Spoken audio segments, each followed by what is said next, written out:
Boston, Dzhokhar Tsarnaev, le suspect des attentats, interpellé après une vaste chasse à l'homme. Après 24 heures d'une vaste chasse à l'homme, la police américaine a annoncé le 19 avril au soir qu'elle avait interpellé Dzhokhar Tsarnaev, le jeune de 19 ans soupçonné d'être, avec son frère tué la nuit précédente, l'auteur des attentats du marathon de Boston. Épilogue dans la chasse à l'homme du suspect numéro 2 des attentats de Boston, Dzhokhar Tsarnaev, 19 ans, a été interpellé le 19 avril au soir selon la police.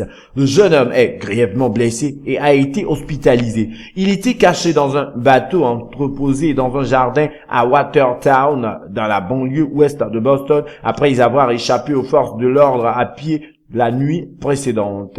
L'arrestation de jeunes d'origine tchétchène, 4 jours après les attentats qui avaient fait 3 morts et près de 180 blessés, a été vécue comme un immense soulagement par les Américains. Elle a été saluée par des applaudissements, des rires et des cris de joie dans le quartier où il a été interpellé. Fin de la course-poursuite.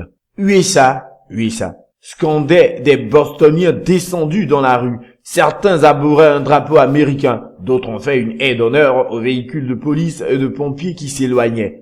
Dzhokhar Tsarnaev s'était évaporé dans la nuit de jeudi à vendredi, à l'issue d'une course-poursuite avec la police durant laquelle quelques 200 coups de feu avaient été échangés. Son frère Tamerlan Tsarnaev, 26 ans, avait été tué durant la nuit, mais l'adolescent avait réussi à disparaître après avoir abandonné sa voiture.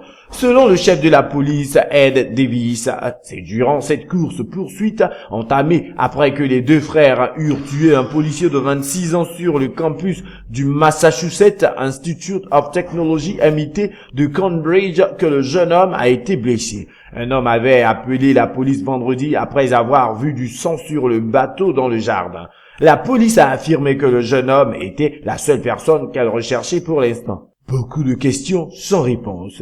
Vendredi soir, le président Obama s'est réjoui de ce dénouement et salué le travail des forces de l'ordre. Mais il a souligné qu'il restait encore beaucoup de questions sans réponse dans cette affaire. La question du motif, notamment, reste entière. Et les enquêteurs devront aussi déterminer si les deux frères ont bénéficié de complicité aux États-Unis ou à l'étranger. Toute la journée vendredi, alors que des milliers de policiers traquaient Dzhokhar Tsarnaev, la population de Boston avait reçu l'ordre de rester enfermée chez elle. Les transports en commun avaient été arrêtés, magasins et écoles fermés, survols d'avions interdits, les trains ne circulaient pas entre New York et Boston. Les deux frères avaient immigré en 2003 aux États-Unis et vivaient depuis plusieurs années à Cambridge, dans la banlieue de Boston, et a rencontré un oncle, Ruslan Tsarni, honteux de leur implication dans les attentats du marathon qui avaient ravivé aux États-Unis le souvenir du 11 septembre. Musulmans fervents. Leur père les a décrits comme des musulmans fervents depuis la capitale du Daghestan,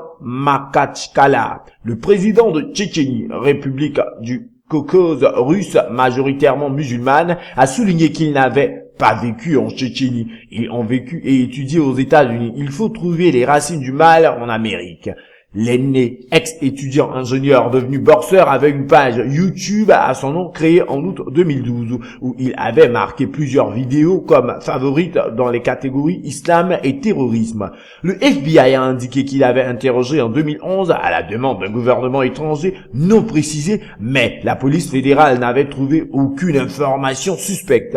Le plus jeune qui faisait de la lutte était inscrit dans une université de la région. Il avait, selon les médias américains, obtenu la nationalité américaine le 11 septembre 2012, date on ne peut plus symbolique de terrorisme aux États-Unis. Les témoignages le décrivent comme un jeune agréable, mais fasciné par son aîné. Les deux hommes sont soupçonnés d'avoir déposé les 2 bombes artisanales qui ont explosé près de la ligne d'arrivée du marathon. Les 2 bombes avaient été placées dans ces cocottes minutes remplies de clous et de billes d'acier pour en maximiser les dégâts. Elles avaient explosé à 12 secondes d'intervalle, alors que des dizaines de milliers de personnes étaient massées au centre de Boston pour ce qui est chaque année une grande fête populaire.